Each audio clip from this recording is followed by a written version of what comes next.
Diawali dengan memperlihatkan seorang pria lugu tengah berjalan bersama majikannya. Kita bisa melihat tatapan matanya sangat polos dan nampak tidak ada apa-apa di sana. Namun ketika kalung anjingnya dibuka oleh sang majikan, pria tersebut langsung menghajar orang-orang di sana dengan sangat membabi buta.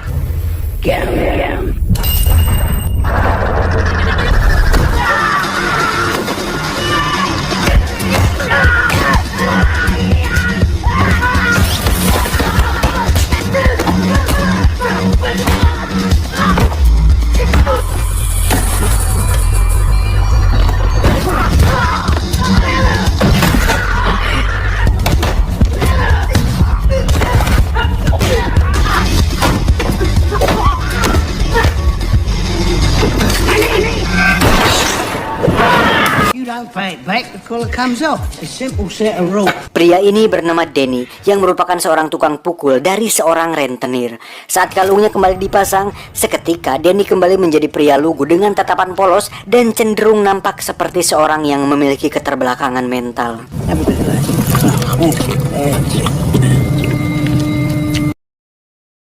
Saat pulang ke base camp, Danny pun diperlakukan layaknya seekor anjing, di mana Danny disuruh untuk masuk ke dalam kandangnya dan memakan makanan anjing.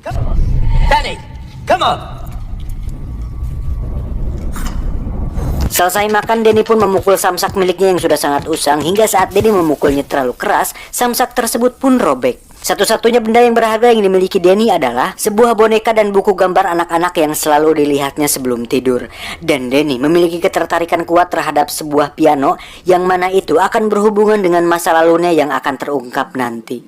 Singkat cerita, malam pun tiba. Ketika si bos dan anak buah sedang pesta bersama wanita pengencrot, Danny pun memperhatikannya dari bawah hingga membuat si wanita ketakutan. Hey, where you going?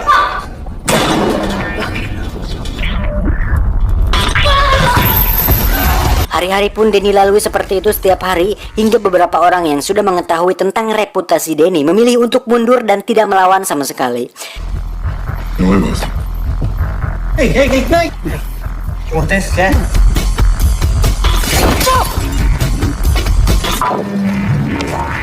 Sampai di sebuah tempat lelang perhiasan. Di sana terlihat ada sang pemilik tempat di sana, di mana dia sudah mengetahui tentang bagaimana cara kerja si bos dan Danny, yaitu jika kalungnya tidak dilepas, maka Danny tidak akan bereaksi.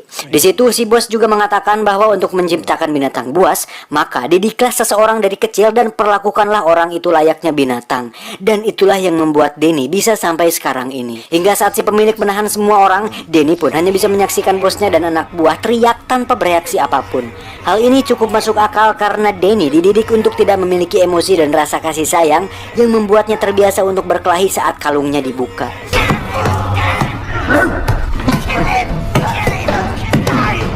Sementara itu, sang pemilik tempat lelang pun pergi ke ruangan lain untuk menemui para tamu yang ada. Saat si bos dan anak buah selesai disiksa, akhirnya dia mendapat kesempatan untuk membuka kalungnya. Seketika, semua orang pun dihajar sampai masuk ke ruang para tamu.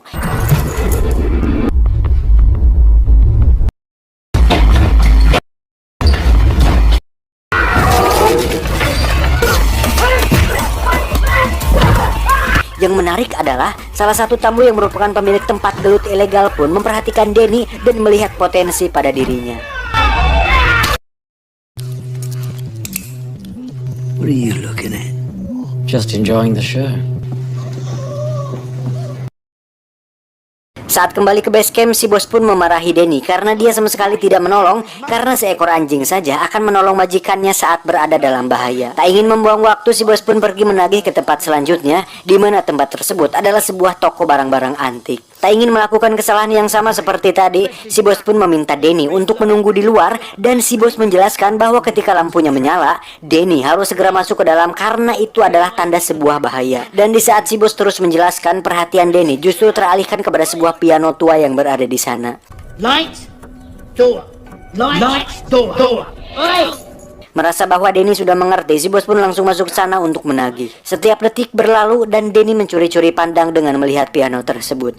Hingga perlahan dia bergeser dan mencoba menekan pianonya. Tiba-tiba Denny dikagetkan dengan seorang pria yang muncul, di mana itu hanyalah seorang tukang reparasi piano yang sudah tua. Dan lagi-lagi inilah abah saya, yaitu Morgan Freeman. Dalam film ini beliau berperan sebagai Sam yang merupakan pria tunanetra yang lihai bermain piano. Karena tidak bisa melihat, Sam pun terus berbicara seolah Denny adalah orang biasa pada umumnya. Hingga saat Sam meminta bantuan, Denny pun akhirnya berkata, "Yes." You are, aren't you? Yes. Come on. Sam yang seumur hidupnya tidak tahu seperti apa warna kuning itu meminta Denny untuk menekan beberapa nada sembari dia membetulkan kerusakannya. Just relax. A little harder. Press. Oh, wonderful. And excellent. Excellent. Oh, Setelah selesai, Sam pun memainkan piano dengan sangat indah dan itu membuat Denny merasa hidup kembali sama seperti dirinya di masa lalu. New York City. All the great musicians want to play Carnegie Hall. I did too. Ketika terdengar suara tit tit tit, ketika terdengar suara tit tit tit, Denny pun segera sadar dan secepatnya lari ke dalam. Namun dia terlambat karena si bos dan anak buah sudah babak belur oleh kliennya. Walaupun si bos geram dan sangat marah kepada Denny, si bos tidak bisa berbuat banyak karena Denny adalah aset baginya. Tak lama datanglah si pria pemilik Fight Club yang bernama Akung untuk menawarkannya kerjasama. Awalnya si bos menolaknya karena itu hanyalah permainan anak-anak, tapi saat mendengar bayarannya cukup tinggi, si bos pun menyetujuinya. Lucrative. Very lucrative. Sampai di sana, Akung pun menjelaskan bahwa hanya ada satu aturan di Fight Club miliknya, dan itu adalah bertarung sampai mati. Dan jika tidak mati, maka dia tidak akan mendapatkan bayaran. So glad you could make it. Dan orang yang memiliki tubuh besar dan seram ini adalah juara bertahan di Fight Club miliknya, di mana dia sudah membunuh puluhan petarung dan berhasil mematahkan ratusan tulang manusia. Juga merupakan lulusan dari sebuah penjara paling sadis di Meksiko. Namanya adalah El Rico. Tak ingin membuang waktu dan berbacot ria, si bos pun langsung melepaskan kalungnya dan menyuruh Denny untuk bertarung.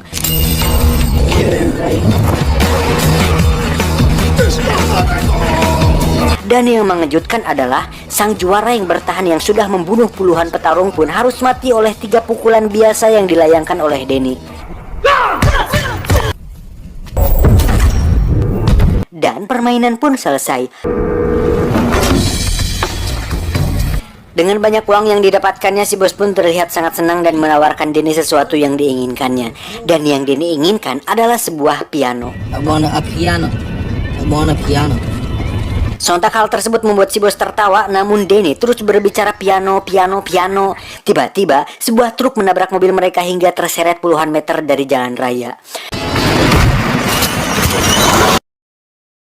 Tak lama muncullah 3 orang bersenjata berat yang langsung menembaki mobil si bos dan Denny. Dan ternyata itu adalah perbuatan si pemilik tempat lelang yang masih memiliki dendam kepada si bos. Dikira sudah tewas, mereka pun pergi. Dan ternyata Denny masih hidup dan hanya terkena peluru di lengannya. Dikira si bos sudah tewas, Denny pun pergi dari sana dan menuju ke tempat barang-barang unik yang tadi. Dan masih ada Sam di sana.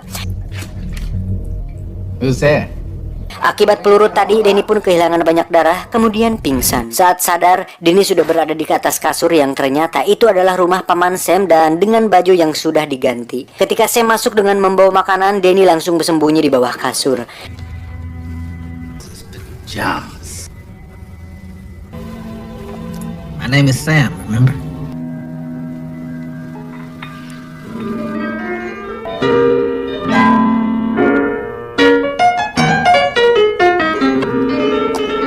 Tak lama datanglah anak tiri dari Sam yang bernama Victoria, dan saat Sam melihatnya dia langsung menutup pintu. Hi. Does he like to read? Does he like to write? Does he like to draw? He likes music. Cool. Mengetahui Denny suka musik, Victoria pun masuk ke kamar dan memberikannya sebuah piano kecil untuk Denny. See? My name's Victoria. Hingga saat mereka akan makan malam, Denny pun akhirnya keluar dan memutuskan untuk beradaptasi dengan rumah barunya.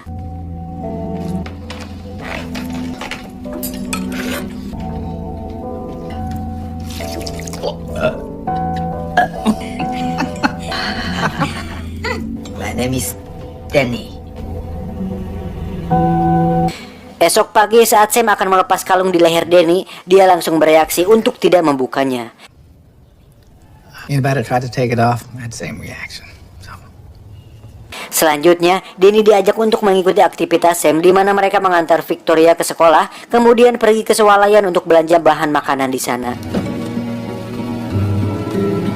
Tiba di rumah, Danny pun melihat beberapa foto di kulkas di mana itu adalah foto Sam dan Victoria, yang ternyata Victoria adalah anak dari temannya sendiri, di mana saat orang tua Victoria meninggal, Sam pun diberi amanah untuk merawatnya. Dan saat Danny ditanya di mana orang tuanya, Danny pun mengatakan bahwa dia tidak ingat di mana mereka. You got family? I don't remember then. Hari-hari setelah itu pun menjadi sangat hangat di mana Danny seperti dilahirkan kembali dan memiliki keluarga baru yang sangat baik kepadanya. Di mana hal itu merupakan hal yang tidak pernah Danny rasakan sebelumnya.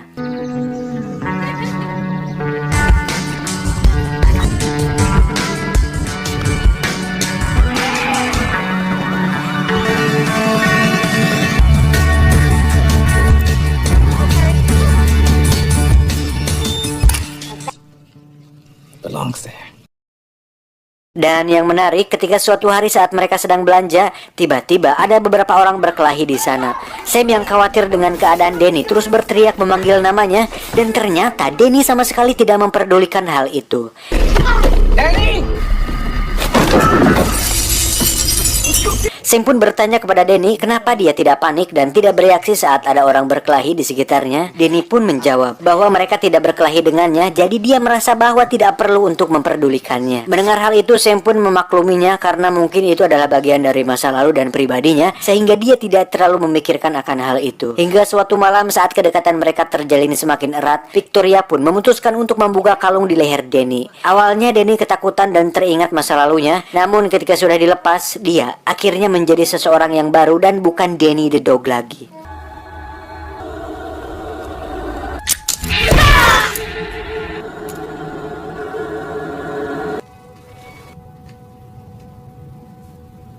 Esoknya Danny diajak oleh Sam untuk pergi bekerja bersama Sam, di mana mereka berdua menjadi partner yang sangat cukup baik dan Danny mendapat bagian dari hasil kerjanya itu. Danny bertanya, untuk apa uang itu? Sam pun mengatakan, terserah kau Danny, itu uangmu. Mau beli kondom, tisu, dan berbagai alat pencernaan lainnya, anjing.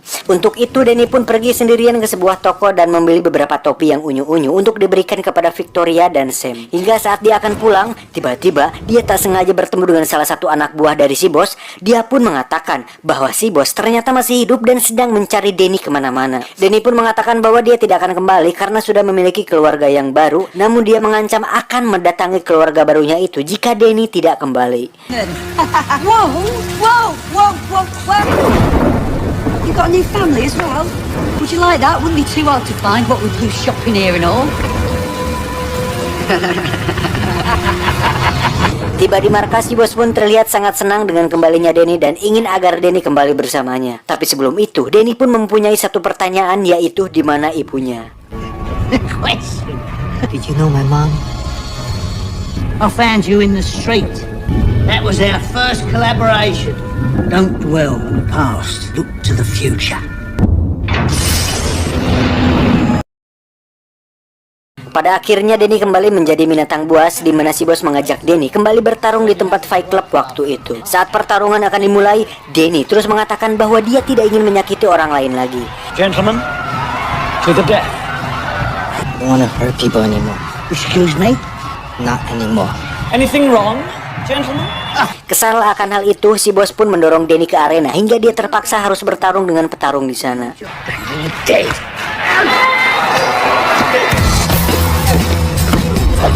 Danny pun hanya bisa menghindar dan bertahan dari lawannya karena dia benar-benar sudah tidak ingin menyakiti orang lain lagi.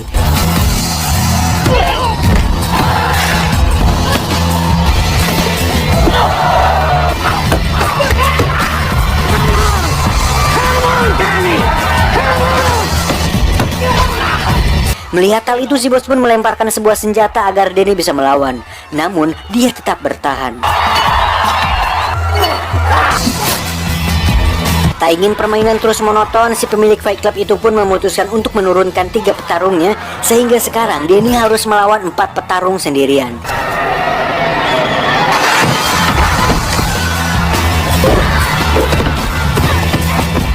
Dari situ Denny semakin dihajar habis-habisan hingga dia terlempar dan hampir tak sadarkan diri.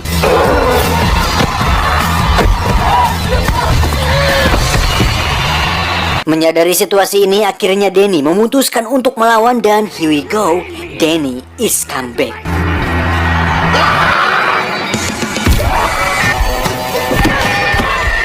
Agar pertarungan lebih seru, mereka pun melemparkan berbagai senjata. Namun hal itu tidak membuat Denny kalah dan terus melawan dengan tangan kosong, hingga mereka semua berhasil dikalahkan dengan cara dibuat cedera.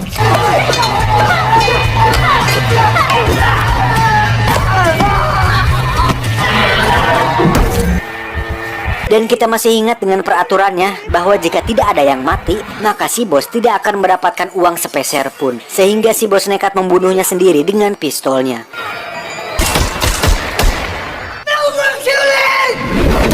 Akibat kejadian itu, Denny pun dihajar habis-habisan dan dilemparkan kembali ke dalam kandangnya. Di sisi lain, Victoria pun mempertanyakan di mana Denny sekarang, dan karena dia mengira bahwa Denny bahagia bersama mereka, Sam pun menjawab bahwa terkadang bahagia saja tidak cukup dan mungkin Denny ingin mencari siapa jati dirinya yang sebenarnya. Sementara itu, Denny terlihat sedang melihat buku miliknya lagi, di mana dia menemukan sebuah foto ibunya di sana. Hingga saat si bos sedang melakukan pengecoran bersama seorang wanita, tiba-tiba Denny muncul di sana dan langsung memaksa si bos untuk mengatakan yang sebenarnya. Karena takut, si bos pun menunjukkan foto-foto ibunya dan mengatakan bahwa ibunya seorang pelacur dan telah dibunuh oleh temannya di masa lalu. Dan si bos memutuskan untuk merawat Denny sejak saat itu. I'm sorry I lied to you, Danny. Saat akan pergi bekerja seperti biasa, si bos mengatakan bahwa sebuah keluarga harus dipertahankan apapun yang terjadi. Mendengar hal itu, Denny pun sadar bahwa dia sudah memiliki keluarga sendiri, yaitu Sam dan Victoria, dan keluarga harus dipertahankan apapun yang terjadi. Untuk itu, Denny langsung berontak hingga mobil oleng dan mengalami kecelakaan. Dengan cepat, Denny pergi kembali ke rumah Sam di mana mereka sudah menunggunya di sana. Dengan foto yang dibawa Denny, Victoria pun mencari clue tentang ibunya Denny yang ternyata adalah seorang pemain piano, dan ada beberapa foto murid di sana dengan jendela yang sangat besar. Hingga Sam menyimpulkan bahwa mungkin saja ibu Denny adalah seorang guru piano di sebuah akademi. Untuk itu mereka pun pergi ke sana dan mencari arsip tentang seorang wanita Asia yang pernah mengajar di sana. Sad, really? Huh. Ah.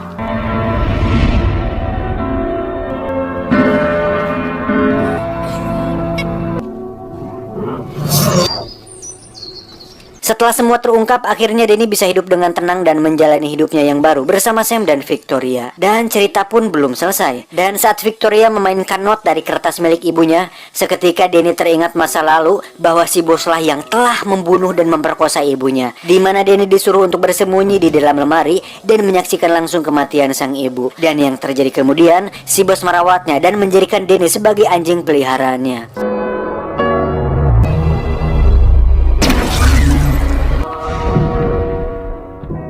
Setelah semua terungkap, Denny pun langsung mengajak mereka berkemas untuk pergi dari sana karena bisa dipastikan mereka sudah tidak aman lagi berada di sana. Namun mereka terlambat karena si bos membawa beberapa pasukan dan seorang ahli bela diri yang sudah menunggunya di mobil. Menyadari hal itu, Denny menyuruh Sam dan Victoria bersembunyi di dalam lemari.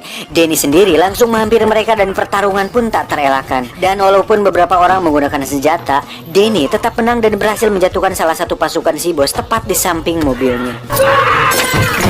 Menyadari bahwa Denny tidak mudah untuk ditangkap, si bos pun menurunkan sang ahli bela diri untuk menangkapnya langsung.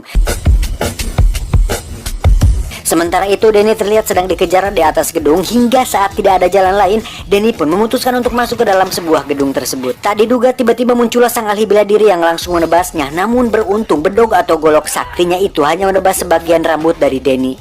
Dari sini terjadilah pertarungan sengit hingga akhirnya Denny berhasil terlempar keluar dan menyangsang di sebuah kabel, kemudian masuk ke apartemen seorang wanita yang sedang mandi junub. Tak mudah menyerah, si ahli bela diri pun langsung menyerangnya dan terjadilah pertarungan di tempat sempit yang membuat temboknya rusak terkena pukulan dari mereka berdua.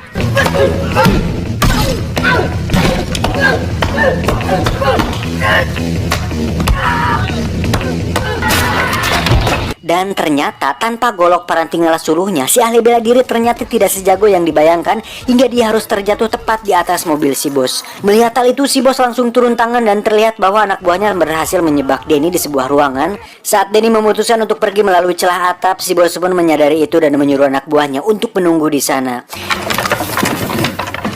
Hingga sampailah dia di apartemen milik Sam. Di situ si bos pun merayu dan memujuk Danny untuk kembali. Dan saat si bos akan memasang kembali kalungnya, Danny menahannya dan mengatakan, "Sorry Jing, gue udah punya keluarga baru."